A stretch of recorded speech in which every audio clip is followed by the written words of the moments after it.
Buonasera, intanto grazie che siete qui presenti. Mi sembra doveroso dire qualcosa anche perché è un po' una cosa anomala che siete venuti ad ascoltare le musiche scritte da un musicista, un compositore che è qui. Di solito uno va a sentire Mozart, va a sentire Vivaldi, non ci sono, io ci sono ancora e ho anche intenzione di restare a lungo per scrivere altre cose. È un po' una prova, diciamo, un po' spogliarsi delle mie diciamo, attività, della mia musica, un po' mettersi a confronto, un po' come aprire il cassetto, e questo l'ho fatto, e far ascoltare le mie composizioni, quello che ho cercato di fare nel corso della mia vita, a cominciare più o meno da 20 anni, da quando avevo 20 anni ho selezionato dei brani, eccetera.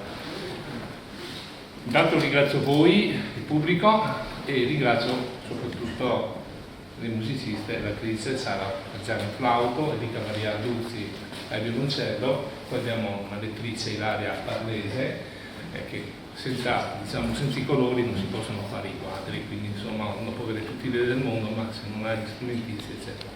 Voglio premettere una cosa, io di formazione non sono un pianista, uso il pianoforte per accompagnare eccetera, la mia formazione è di un altro strumento.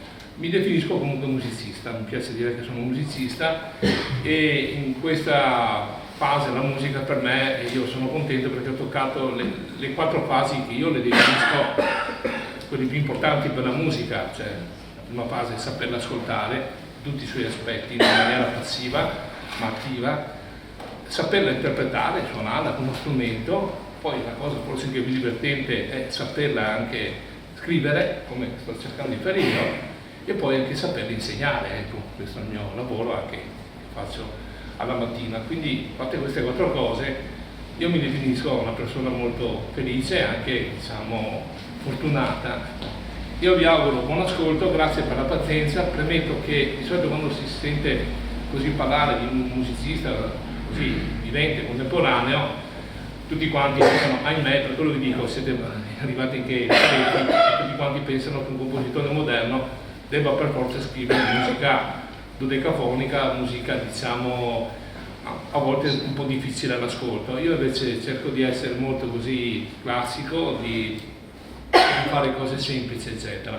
Il programma è diviso in 3 parti, diciamo, ho toccato le mie parti più importanti che riguardano la mia vita, che sono il gioco, la scuola, l'esperienza, così, e poi chiaramente Venezia, io sono veneziano, sono innamorato della mia città, il mare, io adoro il mare eccetera, e poi la parte quella dei sentimenti. Scrivere la musica è un po' come usare un diario e scrivere le proprie sensazioni, i propri sentimenti, insomma. Vi auguro buon ascolto e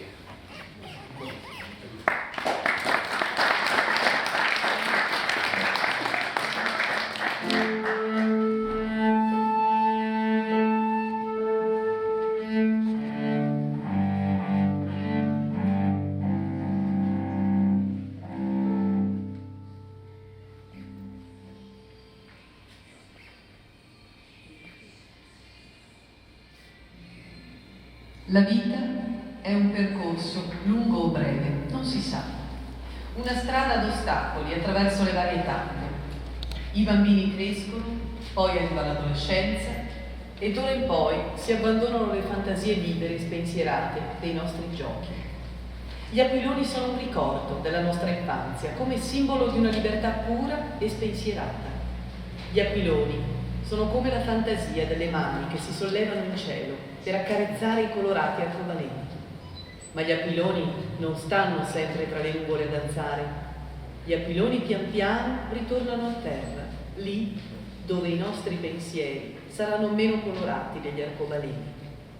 Ora gli aquiloni si addormenteranno e di loro ormai resterà un grande ricordo per tutta la nostra vita.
Noi tutti abbiamo un vero sogno, essere liberi, sospesi, girare senza peso nel vento.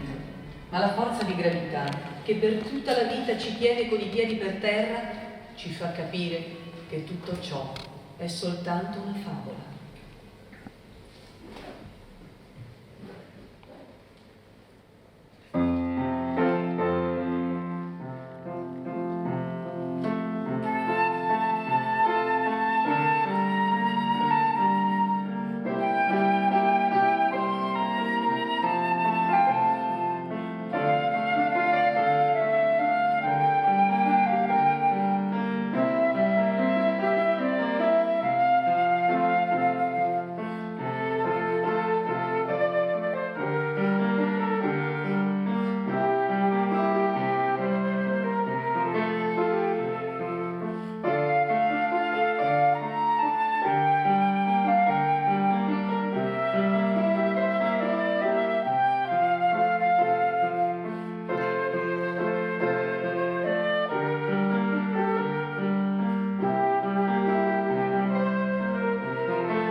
Giacomo Casanova diceva: apprezzare la bellezza per la sua intelligenza e l'intelligenza per la sua bellezza.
Dalla litania notturna a Venezia di Ezra Pound.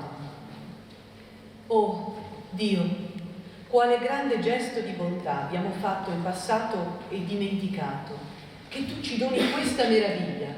Oh Dio delle acque, oh Dio della notte, quale grande dolore viene verso di noi che tu ce ne compensi così, prima del tempo.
si ha un po' di curiosità di chiedere ma come mai questo scritto qual è stato il momento. Allora, quello che avete sentito è un brano che avevo scritto quando avevo 27-28 anni ed era una sigla di, era stato a Venezia il primo festival ripreso, il Festival Leone d'Oro, la canzone veneziana, questa era la sigla. ed è un brano che diciamo mi ha anche portato fortuna.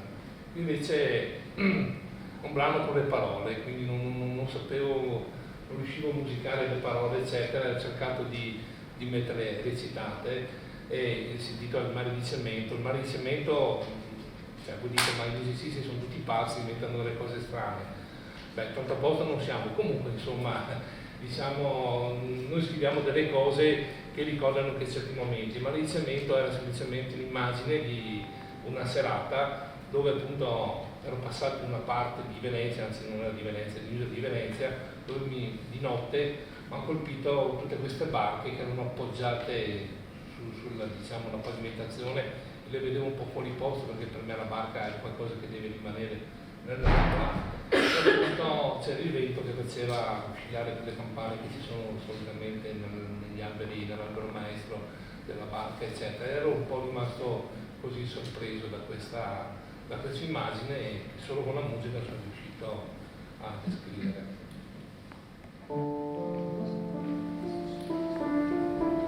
Un cielo d'estate, con stelle che sembravano facessero la spia, una luna verticale come una sentinella, un profumo di sera d'estate che sta quasi per finire. Unico nemico, un leggero maestrale, un percorso che potrebbe sembrare da paura, buio, tortuoso e tanto insolito, ma invece tutto in quel momento diventa bello e tranquillo.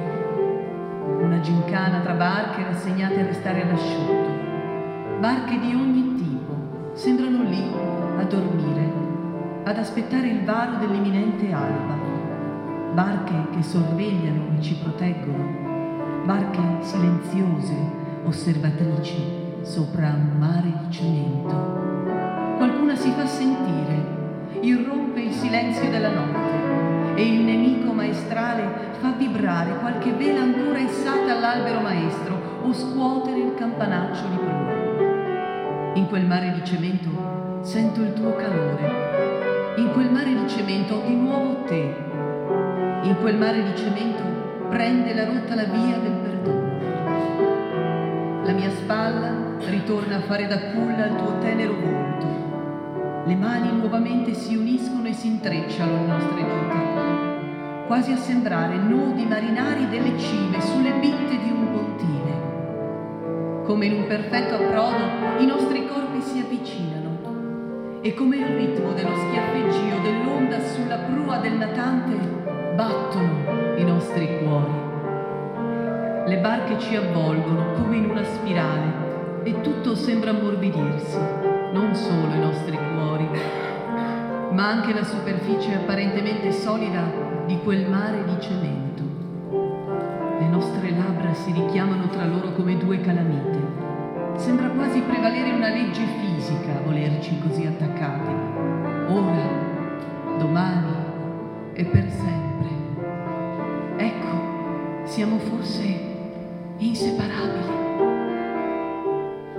Bastano pochi sguardi, basta mettere in parallelo i nostri occhi che attendono con trepidazione una risposta, e la risposta arriva proprio da quel magico bacio.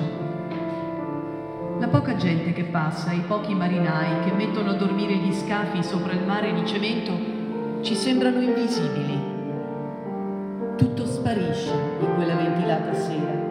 Ci siamo solo noi due, con l'odore e il sudore addosso di quel 12 agosto. In quel mare di cemento ci sei tu. Ti affidi ancora a me, ti lasci andare, ti senti nuovamente protetta e mi regali tutta la fiducia dell'universo. Avverto una fragilità che si solidifica come il vetro che dal fuoco arriva al mondo vero. E le barche mute e le stelle in cielo ci guardano con tenerezza, ci assistono e ci sorridono. Sì, perché ci vogliono sempre così. E da quel lungo ponte a me tanto caro, dove il mare che gli scorre sotto non è più di cemento, uno sguardo tra l'infinito e un pensiero.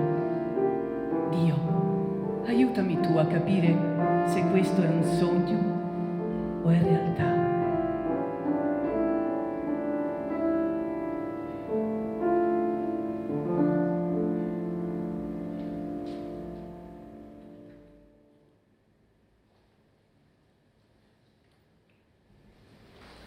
Verranno ora eseguiti i brani Torcello, Canone e L'eco del mare.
cantante italiano Cesare Cremonini, la musica nasce dal silenzio, riempie il vuoto, richiama in superficie le sirene che, spaventate dalla tempesta e dalla burrasca notturna, si rifugiano sul fondo del mare, protette da infiniti cunicoli di corallo e di sabbia.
Una meditazione composta per un tristissimo evento che purtroppo è stato dimenticato, forse a causa di altre brutte notizie che ogni giorno sentiamo e non vorremmo mai sentire. Era il 19 maggio 2012. Melissa Bassi, una ragazza di 16 anni proveniente da Mesagne, un paesino della Puglia, si stava recando a scuola, l'Istituto Tecnico Superiore Morvillo Falcone di Brindisi. Appena scesa dall'autobus, la ragazza stava per varcare il cancello della scuola, quando presso il cassonetto della spazzatura, antistante all'ingresso, alle 7:45, scoppiò il terribile ordigno posizionato da un pazzo. Melissa morì davanti ai compagni di scuola. Ancora una volta, purtroppo, una tragica fatalità si portò via una giovane ragazza, destinata ad unirsi ai tanti angeli innocenti che forse ora ascolteranno questa musica.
Ascolteremo ora a seguire i brani Sentimental Ballad e Sinfonia per Steffi.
Concludiamo questo concerto con le parole dell'autore delle musiche che avete ascoltato. Con una scala di 7 suoni puoi raccontare molto di più che con un alfabeto di 21 lettere. La musica per me è come il respiro. Non potrei farne a meno.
Volevo dire una cosa, nel corso di questi brani c'è un po' anche l'influenza perché, diciamo, non da ragazzo ma un po' a età un po' avanzata, ho ripreso a studiare e mi sono destinato alla musica jazz. Non è stato facile perché, ripeto, per chi proviene dalla musica classica, entrare a fare la musica jazz è molto difficile, è più facile per chi nasce direttamente con il jazz, perché come demolire, diciamo, un modello, un impianto di fare tutto molto nuovo, più facile costruire che a volte restaurare.